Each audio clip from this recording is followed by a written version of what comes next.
The wire spool turns in silence now. Thin metal thread, wound tight, preserved in climate control, catalogued in the National Archives under a designation most people will never read. Gordon Wire Number 1. Gordon Wire Number 2. But if you listen, really listen, you can still hear what those spools captured 81 years ago. The sound of a submarine dying. Not exploding, not sinking cleanly, dying, metal screaming, pressure crushing, men gasping in pockets of air that wouldn't last. Commander Uno Cameo heard it too. From the inside, June 23rd, 1944, 870 nautical miles west of the Cape Verde Islands. The Atlantic stretched black and limitless under a starless sky. Cameo stood in the control room of I-52, a cargo submarine so massive it carried 2 tons of gold, 120 tons of tin, and enough war materials to keep German factories running for months. The rendezvous with U-530 had gone perfectly. 2 German technicians were aboard now. Radar equipment secured. Everything smooth. Within 3 hours, everyone aboard would be dead. But here's what makes the story unbearable. They were already being listened to. Miles above, an American Avenger torpedo bomber circled lazily, its crew monitoring small devices floating on the ocean surface. Devices the size of oil drums. Battery-powered, listening. The Japanese called the ocean their highway to empire. By mid-1944, it had become an American surveillance grid where nothing could hide. Cameo never knew what killed him. None of them did. That's the horror of it. One moment, standard evasive maneuvers after a near miss from depth bombs. The next, a sound. Not an explosion at first. A sound like, well, the American pilot described it as crackling and crunching like a tin can being crushed. 94 crewmen, 14 passengers, 2 German technicians who'd been aboard less than 4 hours. The ocean swallowed them at 17,000 feet. So deep that sunlight has never touched the wreckage. So deep that the pressure would compress a human body to the size of a briefcase. But those sonobuoys, those floating ears, they recorded everything. And somewhere in the circuit of transmission, in the electrical hum of technology the Japanese didn't know existed, the war shifted. Not in territory, not in headlines, in something quieter. In the minds of men who realized they were fighting an enemy that could hear through water.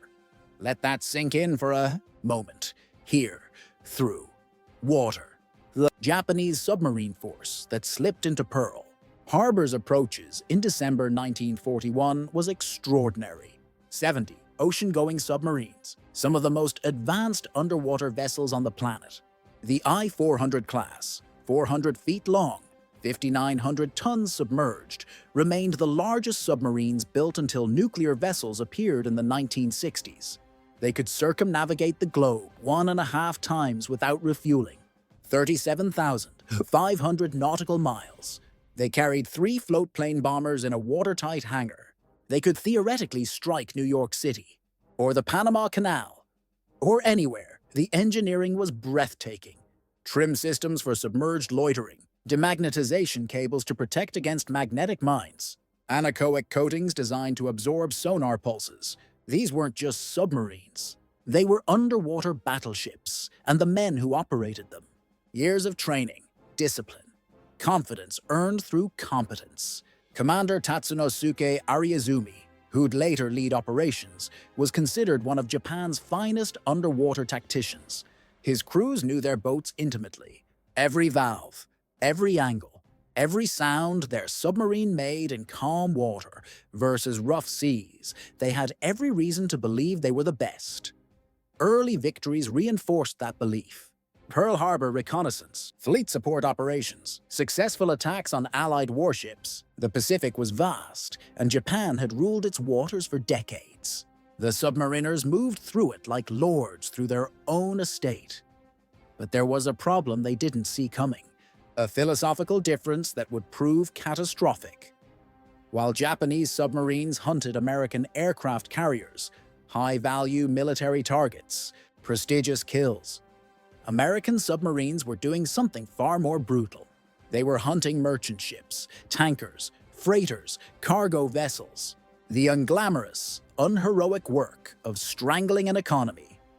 Japan's war machine ran on imported resources: oil from the Dutch East Indies, rice from Southeast Asia, rubber, tin, tungsten from territories thousands of miles from the home islands. Every one of those resources traveled by ship, and American submarines were systematically destroying every ship they found. The numbers tell a story Japanese planners couldn't face. Between 1941 and 1945, American submarines sank 1,314 Japanese ships, 5.3 million tons, 56% of all Japanese merchant losses. Japanese submarines, in the same period, sank 184 Allied ships, 1 million tons. The disparity wasn't just numerical. It was philosophical, strategic, fatal. But the real devastation, the thing that broke the spirit of Japanese submariners, wasn't the sinking ships. It was the growing, creeping realization that they were being hunted by forces they couldn't see, tracked by technologies they didn't understand, eliminated by an industrial machine operating at a scale that seemed impossible. The Sonobuoy changed everything. Picture it. You're a Japanese submarine commander. You've just crash-dived to escape an American aircraft. Standard procedure. You've done it 100 times. The aircraft can't see you anymore. You're invisible now, safe in the depths. You execute evasive maneuvers, course changes, speed variations, depth adjustments. Techniques refined over years of training. But the depth charges keep falling. Not random patterns, precise, tracking your movements, following your turns. How? How is the aircraft still tracking you? That's the question that haunted survivors. That's the realization that spread through the submarine force like a virus. American aircraft could track submarines underwater, not approximately, not guessing, tracking, with accuracy that shouldn't be possible. The technology was almost offensively simple. Small battery-powered sonar units dropped from aircraft. They'd float on the surface, listening. Submarine propellers, machinery, movement, all of it transmitted via radio to the aircraft above. The Americans would drop 5 sonobuoys in a pattern: purple, orange, blue, red, yellow, color-coded, creating an underwater listening grid. The impact was revolutionary, in the most terrifying sense of that word. Before sonobuoys, a diving submarine was invisible to aircraft. After sonobuoys, a diving submarine was just audible, trackable, huntable. Lieutenant Commander Jesse Taylor proved it on June 23, 1944. His Avenger detected I-52 on radar while she ran surfaced. Standard attack, flares, depth bombs. I-52 crash-dived. And then Taylor did something new. He dropped a purple sonobuoy. Within moments, his radio operator heard it. The distinctive sound of submarine propellers. Transmitted from below, Taylor could follow I-52's every move, every turn, every desperate attempt to escape. He positioned his aircraft perfectly, then dropped a Mark 24 mine, codename Fido, an acoustic homing torpedo that locked onto propeller noise and followed it relentlessly. The sonobuoys recorded the impact, the explosion, and then the sounds that followed. Hull breaking apart, metal screaming under impossible pressure. What Taylor's crew described as crackling and crunching, like a tin can being crushed. 17,000 feet down, I-52 still rests. Commander Kameo, 94 crewmen, all of them killed by technology they never knew existed. When details filtered through intelligence networks, the psychological impact was staggering. American aircraft could track submarines underwater. Read that again. Let it settle. Every tactical assumption Japanese submariners held, every doctrine, every training scenario, every confidence in their ability to escape, all of it invalidated by 5 floating devices the size of oil drums. Every time a Japanese submarine dived to escape an aircraft, it wasn't escaping at all. It was simply hiding from visual observation, while remaining perfectly visible to acoustic sensors. The submarine commanders began reporting experiences that defied explanation. Aircraft appearing over diving positions with impossible accuracy. Depth charges falling in precise patterns despite being hundreds of feet deep. Torpedoes that followed evasive maneuvers as if guided by invisible hands. They were right. They were being guided by sounds the submarines themselves made, by technology their own navy hadn't deployed, couldn't counter, and barely understood. USS Bogue's task force alone sank 13 Axis submarines using these methods. 13. Not through luck, not through heroism, through systematic technological elimination. The paranoia deepened with Operation Barney, June 1945. The Sea of Japan, Japan's safe haven, protected by 4 lines of underwater mines in Tsushima Strait. Japanese planners considered it impregnable. Merchant shipping moved freely there. No submarine could navigate those minefields. The mine density made it impossible. Impossible. That word kept appearing in Japanese military planning. And it kept being proven wrong.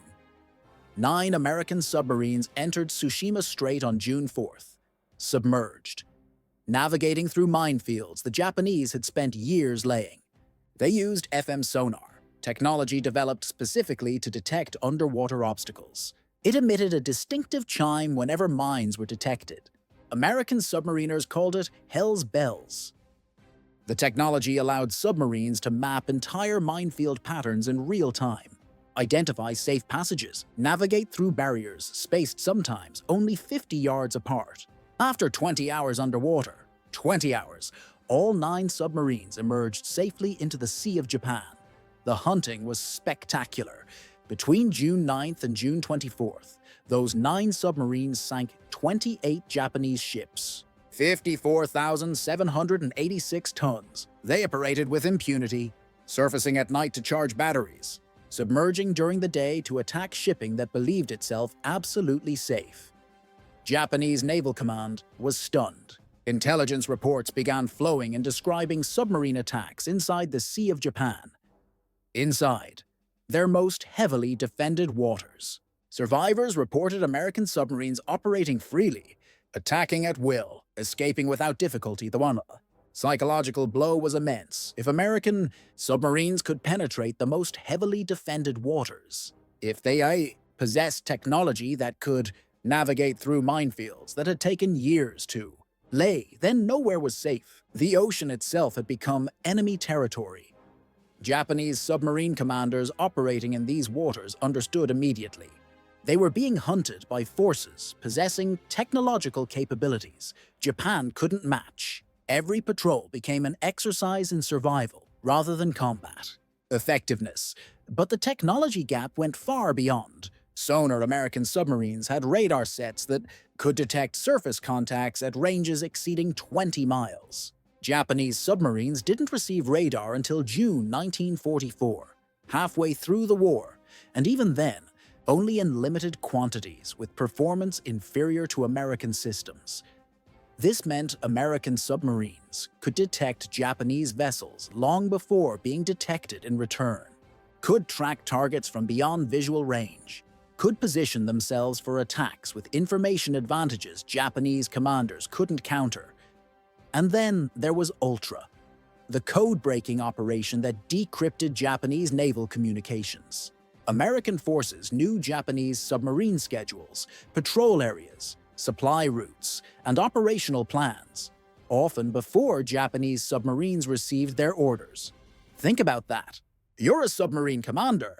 You receive your orders in an encrypted message. You believe those orders are secret, but the enemy already knows where you're going, what route you'll take, when you'll arrive.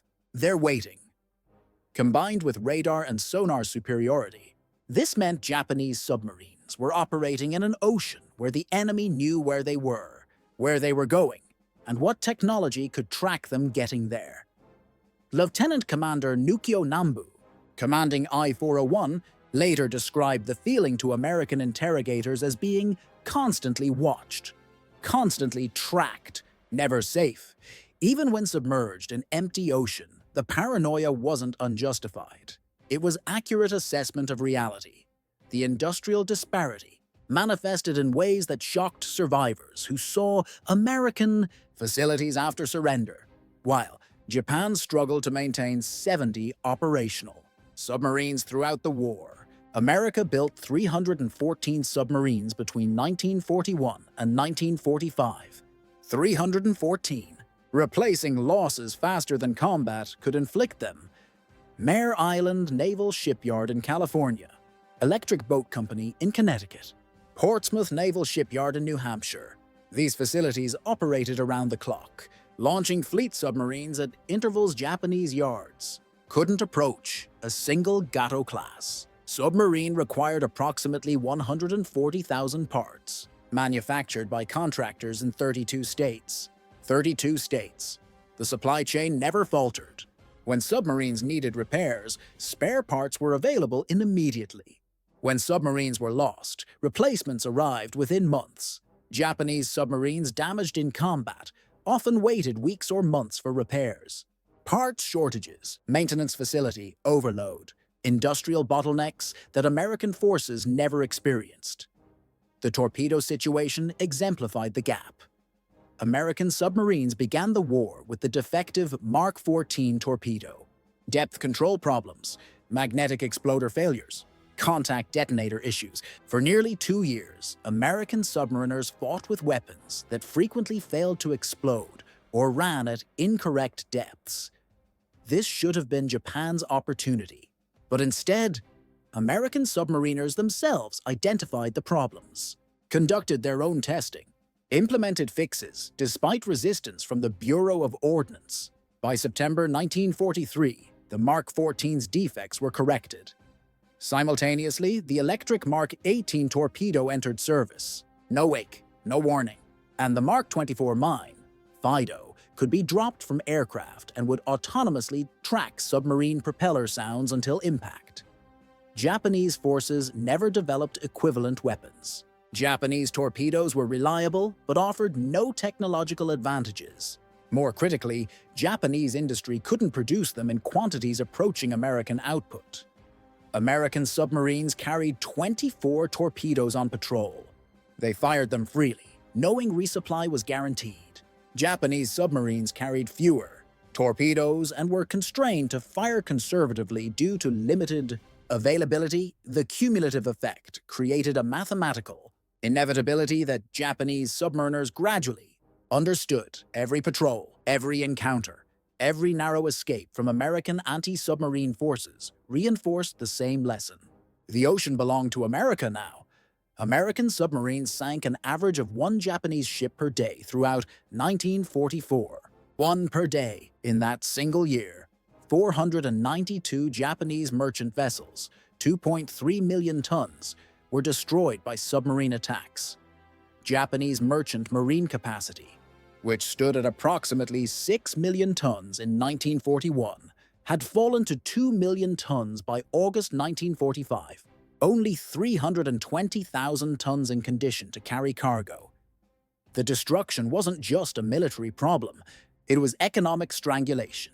Rice from Southeast Asia couldn't reach Japanese cities. Oil from the Dutch East Indies couldn't reach Japanese refineries. Rubber, tin, tungsten, all the materials Japan needed to continue fighting, trapped in overseas territories while American submarines patrolled the sea lanes. By 1945, American submarines were experiencing difficulty finding targets large enough to justify torpedo expenditure. The Japanese merchant marine had been virtually eliminated. What few ships remained hugged coastlines, used narrow channels where submarine operations were dangerous, or simply stayed in port. Japanese cabinet ministers would later tell the Diet that the greatest cause of defeat was the loss of shipping, not battles, not bombs. Shipping? American submarines accomplished more toward victory than any other single weapon system. Lieutenant Commander Nambu's moment of realization came not from battle, but from something quieter. He was commanding I-401 on patrol when he intercepted American radio traffic. Not encrypted communications, just routine chatter. Coordination between units, resource allocation, operational schedules across thousands of miles of ocean. The casual efficiency, the abundance mentioned in routine communications. The sheer volume of coordinated operations, the technological sophistication implied in everyday procedures, all of it pointed to capabilities Japan simply couldn't match, Nambu later told interrogators that this moment, listening to American forces coordinate with ease across an ocean, Japan had once called its own. This was when he understood Japan had lost the war, not when he heard about Hiroshima, not when he heard about Nagasaki. Months before, just listening to the enemy operate, the scale, the resources, the casual certainty in American voices, they weren't struggling, they weren't conserving, they weren't desperate. They were managing an industrial machine of incomprehensible scale.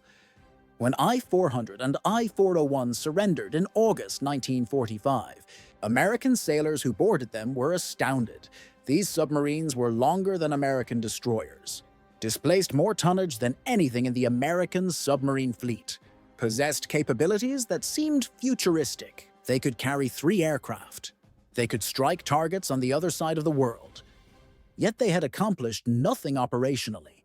Neither submarine fired a shot in anger. The planned attack on Ulithi Atoll was cancelled. The planned strike on the Panama Canal never occurred. These magnificent vessels, representing thousands of hours of engineering, work, and scarce industrial resources, contributed nothing to Japan's war effort, precisely because American technological superiority made their missions impossible. They couldn't reach their targets undetected. They couldn't operate safely in American-controlled waters.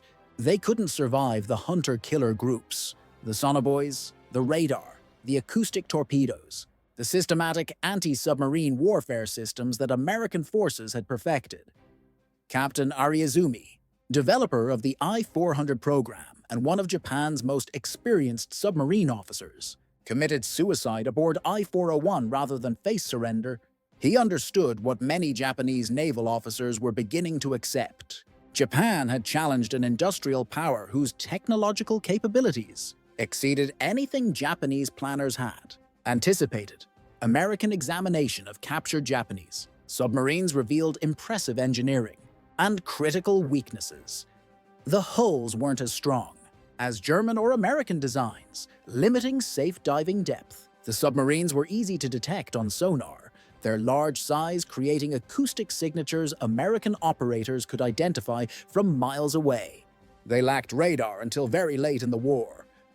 They had no equivalent to American FM sonar for mine detection. Their anti-aircraft defenses were inadequate. Most critically, Japanese submarines lacked the integrated fire control systems that made American submarines so deadly. American submarines used target data computers that automatically calculated firing solutions. Japanese submarines relied on manual calculations that took longer, were more error-prone, and put submarines at greater risk. The technological gap wasn't subtle. It was profound and pervasive, affecting every aspect of submarine operations. The human cost was staggering. Japan lost 130 submarines during the war. Approximately 10,000 Japanese submariners died, a casualty rate exceeding 70%. Submarine service, initially considered prestigious and honorable, became recognized as a death sentence by war's end. Young men assigned to submarine duty understood they likely wouldn't survive. Families mourned sons departing for submarine training. Knowing the statistical odds, the Japanese submarine force, which had entered the war with confidence and pride, ended the war as a broken arm of a defeated navy, its survivors demoralized, its capabilities nullified by technological inferiority. For Japanese submariners who surrendered, the evidence of American superiority was overwhelming and undeniable. They were brought aboard American submarines and shown technology they'd never seen. They toured American naval facilities and witnessed production capabilities that explained why American forces never seemed to run short of anything. They saw the sonobuoys that had hunted their comrades. They examined the FM sonar that had allowed American submarines to penetrate minefields. They studied the radar systems that gave American submarines eyes beyond visual range. They handled the acoustic torpedoes that had destroyed so many Japanese submarines.